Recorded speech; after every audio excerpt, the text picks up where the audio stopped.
નમસ્કાર. આકાશવાણી અમદાવાદ વડોદરા પ્રાદેશિક સમાચાર હિના મોદી વાંચે છે. સૌપ્રથમ મુખ્ય સમાચાર. પ્રધાનમંત્રી નરેન્દ્ર મોદીએ દેશના વિવિધ રાજ્યો માટેની વિકસિત ભારત સંકલ્પ યાત્રાને વિડીયો કોન્ફરન્સિંગના માધ્યમથી પ્રસ્થાન કરાવ્યું. કેન્દ્રીય ગૃહમંત્રી અમિત શાહે વલ્લભ વિદ્યાનગર ખાતે વિદ્યાર્થીઓને આહવાન કરતા જણાવ્યું કે વોઇસ ઓફ યુથને સાંભળવા ચોઇસ ઓફ યુથને સમજવો પડશે. પ્રધાનમંત્રી નરેન્દ્ર મોદી આવતીકાલે સુરતની મુલાકાત દરમિયાન ડાયમંડ બુર્સ તેમજ વિવિધ વિકાસ યોજનાઓનું ઉદઘાટન કરશે. નાણામંત્રી કનુ દેસાઈએ જણાવ્યું છે કે આજે ગુજરાત સોલાર રૂફટોપની સંખ્યામાં દેશમાં પ્રથમ ક્રમે છે અને રાજ્યની દરિયાઈ જીવસૃષ્ટિના સંવર્ધન અને વિકાસ માટે 775 લાખના ખર્ચે 25 કૃત્રિમ માળખા ઊભા કરવા માટે મંજૂરી અપાઈ. સમાચાર વિગતવાર. પ્રધાનમંત્રી નરેન્દ્ર મોદીએ જણાવ્યું છે કે તેમની સરકાર મધ્યમ વર્ગના કુટુંબોને ઘરનું ઘર બનાવવાનું સપનું પૂરું કરવા તમામ મદદ કરી રહી છે. તેમણે જણાવ્યું કે અમૃત મિશન અને સ્માર્ટ સિટી મિશન અંતર્ગત નાના શહેરોમાં પણ પાયાની સુવિધાઓમાં સુધારો કરાઈ રહ્યો છે. લોકોને પાણી, ગટર વ્યવસ્થા, વાહન વ્યવહારની સુવિધા અને સીસીટીવી માળખામાં સતત સુધારો કરાઈ રહ્યો છે. નાના શહેરોમાં પણ સ્વચ્છતા, જાહેર શૌચાલયો અને શેરીઓમાં એલઈડી લાઇટની સુવિધા પૂરી પડાઈ રહી છે. આ સગવડોની લોકોના જીવન સરળ બનાવવા અને વેપાર ધંધાની સરળતામાં સીધી અસર પડી રહી છે. પ્રધાનમંત્રી નરેન્દ્ર મોદીએ આજે દેશના વિવિધ રાજ્યો માટેની વિકસિત ભારત સંકલ્પ યાત્રાને પ્રસ્થાન કરાવતા વિડીયો કોન્ફરન્સથી ખાસ સંદેશો પાઠવ્યો હતો. તેમણે ભારપૂર્વક કહ્યું હતું કે સરકાર દેશના તમામ નાગરિકોનું જીવન સરળ બનાવવા કામ કરી રહી છે. તેમણે આનંદ વ્યક્ત કર્યો હતો કે વિકસિત ભારત સંકલ્પ યાત્રાને સમગ્ર દેશમાં આવકાર મળી રહ્યો છે અને સારી અસર ઊભી થઈ રહી છે. પ્રધાનમંત્રીએ ઉમેર્યું હતું કે હવે મોટા શહેરો પછી બીજી અને ત્રીજા સ્તરના શહેરોના વિકાસ પર ખાસ ધ્યાન અપાઈ રહ્યું છે. સ્વતંત્રતા પછી ઘણા લાંબા સમય સુધી ગણ્યા ગાંઠા મોટા શહેરોને જ દેશના વિકાસનો લાભ મળી શક્યો હતો. તેથી બીજા અને ત્રીજા સ્તરના શહેરોમાં જીવન સરળ બનાવવા સરકારની પહેલ શરૂ કરાઈ છે. તેમણે કહ્યું હતું કે દેશના સેંકડો નાના શહેરોમાં પણ હવે વિકસિત ભારતની સંકલ્પનાથી શહેરો મજબૂત બની રહ્યા છે. કેન્દ્રીય ગૃહમંત્રી અમિત શાહ આજે ગુજરાતની મુલાકાતે છે. તેમણે અમદાવાદના ચાંગોદર ગ્રામ પંચાયત ખાતેથી વિકસિત ભારત સંકલ્પ યાત્રા રથને પ્રસ્થાન કરાવ્યું. આ તકે સંબોધન કરતા શ્રી શાહે કહ્યું કે દેશની આઝાદીને જ્યારે 100 વર્ષ પૂર્ણ થશે ત્યારે દુનિયાના તમામ ક્ષેત્રોમાં ભારત પ્રથમ ક્રમે આવે તે માટે યોજાયેલી આ યાત્રા એટલે વિકસિત ભારત સંકલ્પ યાત્રા. તેમણે કહ્યું કે દેશના દરેકે દરેક પરિવારને ગેસ, પાણી, રાશન, આરોગ્ય, શૌચાલય સહિતની તમામ મૂળભૂત સુવિધાઓ મળે તે સુનિશ્ચિત કરવા માટે આ યાત્રા યોજાઈ રહી છે. તેમણે વધુમાં આ મુજબ જણાવ્યું. આ જે યાત્રા છે એ 2047માં એટલે 25 વર્ષ પછી આપણો દેશ સંપૂર્ણ વિકસિત હોય એનો સંકલ્પ કરવાની યાત્રા છે.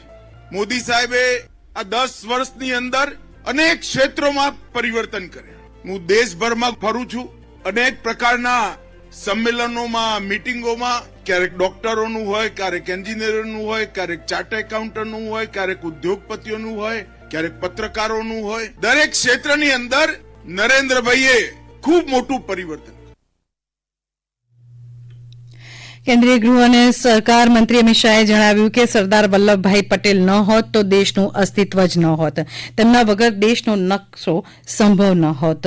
આણંદના વલ્લભ વિદ્યાનગર ખાતે સરદાર વલ્લભભાઈ પટેલ યુનિવર્સિટીના 66મા પદવીદાન સમારોહને સંબોધન કરતી વખતે તેમણે આમ જણાવ્યું. તેમણે વધુમાં કહ્યું કે સમગ્ર દેશમાં શરણાર્થીઓની ચિંતા અને સુરક્ષાનું કાર્ય જો કોઈએ સુપેરે પાર પાડ્યું હોય તો તે સરદારે પાડ્યું છે. પ્રધાનમંત્રીશ્રીએ 370ની કલમ દૂર કરીને સરદાર સાહેબની કલ્પના પૂરી કરવાનું કાર્ય કર્યું છે.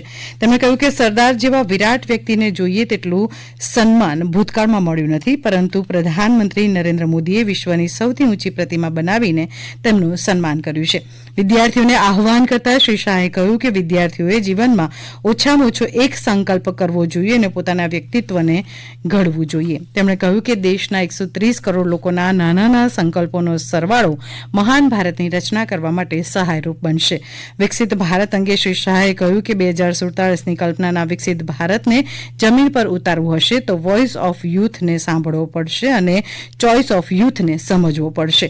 આ પ્રસંગે રાજ્યપાલ આચાર્ય દેવવ્રત, કુલપતિ, અધ્યાપકો, વિદ્યાર્થીઓ ઉપસ્થિત રહ્યા હતા. શ્રી શાહ અમદાવાદના ટાગોર હોલમાં મહારાષ્ટ્ર સમાજના શતાબ્દી મહોત્સવમાં પણ તેમણે સંબોધન કર્યું. પ્રધાનમંત્રી નરેન્દ્ર મોદી આવતીકાલે સવારે સુરત એરપોર્ટના નવા સંકલિત ટર્મિનલ બિલ્ડિંગનું ઉદઘાટન કરશે તેમજ વિશ્વની સૌથી મોટી કોર્પોરેટ ઓફિસ સુરત ડાયમંડ બુર્સનું પણ લોકાર્પણ કરશે. આંતરરાષ્ટ્રીય હીરા અને જ્વેલરી ઉદ્યોગ માટે આ બુર્સ વિશ્વનું સૌથી મોટું અને આધુનિક કેન્દ્ર હશે.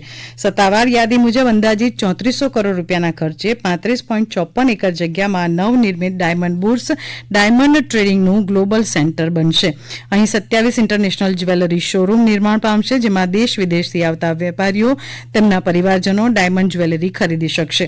સુરતના હીરા ઉદ્યોગમાં 2 લાખ કરોડનો વેપાર થાય છે. ડાયમંડ બુર્સ સાકાર થતાં તે વધીને 4 લાખ કરોડ થવાની સંભાવના છે. સુરતની નવી ટર્મિનલ બિલ્ડિંગ પીક અવર્સ દરમિયાન 1200 ડોમેસ્ટિક પેસેન્જર્સ અને 600 ઇન્ટરનેશનલ પેસેન્જરના ધસારાને પહોંચી વળવાની ક્ષમતા ધરાવે છે અને આ ક્ષમતા 3000 પ્રવાસીઓ સુધી વધારવાની જોગવાઈ છે. ટર્મિનલ બિલ્ડિંગની ડિઝાઇન સ્થાનિક, સાંસ્કૃતિક અને વારસાને ધ્યાનમાં રાખીને કરવામાં આવી છે. આ બિલ્ડિંગ સોલાર રૂફટોપ સહિતની તમામ આધુનિક સુવિધાઓથી સજ્જ છે. પ્રધાનમંત્રીના હસ્તે ઉદઘાટન થનાર ડાયમંડ બુર્સમાં આયાત નિકાસ માટે અદ્યતન કસ્ટમ ક્લિયરન્સ હાઉસ હશે. રિટેલ જ્વેલરી બિઝનેસ માટે જ્વેલરી મોલ અને ઇન્ટરનેશનલ બેન્કિંગ અને સેફ વોલ્ટ્સની સુવિધા પણ હશે. દરમિયાન આવતીકાલની પ્રધાનમંત્રીની મુલાકાતને લઈને સુરત શહેરમાં ચુસ્ત સુરક્ષા બંદોબસ્ત ગોઠવાયો છે. આ સમાચાર આપ આકાશવાણી અમદાવાદ વડોદરા કેન્દ્ર પરથી સાંભળી રહ્યા છો. રાજ્યના નાણામંત્રી કનુ દેસાઈએ જણાવ્યું છે કે કચ્છના ખાવડા ખાતે નિર્માણ પામી રહેલા નવીનીકરણીય ઉર્જા પ્લાન્ટની કામગીરી 2026 સુધીમાં પૂર્ણ થશે. અમદાવાદમાં સોલાર રૂફટોપ અંગેની રાષ્ટ્રીય પરિષદના ભાગરૂપે પત્રકારોને સંબોધતા મંત્રીશ્રીએ જણાવ્યું કે રાજ્યના 5 લાખ ઘરોમાં આજે સોલાર રૂફટોપ સાથે ગુજરાત સોલાર રૂફટોપની સંખ્યામાં દેશમાં પ્રથમ ક્રમે છે. તેમણે કહ્યું કે 2030 સુધીમાં 100 ગીગાવોટ નવીનીકરણીય ઉર્જા ઉત્પાદિત કરવાનો રાજ્ય સરકાર લક્ષ્યાંક રાખ્યો છે. કે સોલાર રૂફટોપમાં જ્યારેથી આપણે ઇન્સ્ટોલેશન થયું છે ત્યારથી અત્યાર સુધીમાં આપણા 5 લાખ ઘરોમાં રૂફટોપ લગાવવામાં આવ્યું છે ને એમાં એ લોકોના બિલમાં 2000 કરોડનો ફાયદો થયો ને એ લોકોને પોતાને બીજા 300 કરોડ રિફંડ તરીકે મળ્યા છે જે વીજળી વધારે પેદા થઈ છે ને એટલે જ તો ગુજરાત આમાં 5 લાખ સાથે પ્રથમ નંબર છે. ઉલ્લેખનીય છે કે ભારત સરકારના નવીનીકરણીય ઉર્જા મંત્રાલય દ્વારા આ પરિષદનું આયોજન કરાયું છે, જેનો ઉદ્દેશ્ય સોલાર રૂફટોપને લગતી વિવિધ રાજ્ય સરકારોના શ્રેષ્ઠ પ્રયાસોનું આદાન પ્રદાન કરવાનો છે. ભારત સરકારના નવીનીકરણીય ઉર્જા મંત્રાલયના સચિવ ભૂપેન્દ્રસિંહ ભલ્લા પણ આ પરિષદમાં ઉપસ્થિત રહ્યા હતા. મત્સ્યોદ્યોગ મંત્રી રાઘવજી પટેલે જણાવ્યું છે કે રાજ્યમાં મત્સ્ય ઉત્પાદન અને મત્સ્ય ઉદ્યોગોને વેગ મળે તે માટે રાજ્ય સરકાર કટિબદ્ધ છે. રાજ્યની દરિયાઈ જીવસૃષ્ટિના સંવર્ધન અને વિકાસ માટે 775 લાખના ખર્ચે 25 કૃત્રિમ માળખા ઉભા કરવા માટે મંજૂરી આપવામાં આવી છે. મંત્રીશ્રીએ જણાવ્યું કે કૃત્રિમ માળખા દ્વારા ટકાઉ મત્સ્ય ઉદ્યોગ અને આજીવિકાને પ્રોત્સાહન મળે તે પ્રોજેક્ટ હેઠળ ગુજરાતના ગીર સોમનાથ, અમરેલી, જૂનાગઢ, પોરબંદર, દેવભૂમિ દ્વારકા, જામનગર અને કચ્છ મળીને કુલ 7 જિલ્લાના દરિયાકાંઠાથી આશરે 3 થી 7 નોટિકલ માઇલ દૂર દરિયામાં 25 જેટલા કૃત્રિમ માળખા બનાવવામાં આવશે, જેનાથી રાજ્યના નાના માછીમારોને લાભ થશે. ઉલ્લેખનીય છે કે આ માળખાની સ્થાપના માટે નક્કી કરવામાં આવેલી રકમનો 60% ફાળો કેન્દ્ર સરકાર તથા 40% ફાળો રાજ્ય સરકારે આપવાનો રહેશે. ભાવનગરના ઘોઘા તાલુકાના પ્રગતિશીલ ખેડૂત વનજીભાઈ સોલંકીએ સરકાર તરફથી ખાણદાનની સહાય મળી છે. ખાણદાન પશુને આપવાથી દૂધમાં પશુ દીઠ 1 લીટરનો ફરક પડ્યો છે. મેરી કહાની મેરી જુબાની અંતર્ગત વધુમાં તેમણે આ મુજબ જણાવ્યું. મેં ખાણદાનમાં ફોર્મ ભરેલું હતું કે એની અંદર મને 3 ગુણી ખાંડદાણ મળેલ છે. સારી ક્વોલિટી મળેલી છે. દૂધનું ઉત્પાદનમાં પણ 1 લીટરનો ફેરફાર થયેલ છે. તો સરકારશ્રીઓનો હું આભાર માનું છું. અમદાવાદના મેમનગરના મહાત્મા ગાંધી શ્રમ સંસ્થાન ખાતે કાર્યરત કૌશલ્ય ધ સ્કિલ યુનિવર્સિટી દ્વારા વર્ષ 2024 જાન્યુઆરીથી ડ્રોન એપ્લિકેશનના 9 અદ્યતન કોર્સ શરૂ કરવામાં આવશે, જેમાં ધોરણ 10 થી પોસ્ટ ગ્રેજ્યુએટ સુધીની લાયકાત ધરાવતા 5000થી વધુ યુવાનોને તાલીમ આપવામાં આવશે. ભાવનગરમાં સફાઈ ઝુંબેશ ચાલી રહી છે, ત્યારે વલભીપુર તાલુકાના જૂના રામપરા ગામ અને પચ્છે ગામમાં પીવાના પાણીની સફાઈ કરવામાં આવી. સાથોસાથ જેસર તાલુકાના આઈવેજ ગામે હવાડાની પણ સફાઈ કરવામાં આવી હતી. ઉલ્લેખનીય છે કે સ્વચ્છતા હી સેવા અભિયાનના ભાગરૂપે આ સફાઈ ઝુંબેશ હાથ ધરવામાં આવી છે.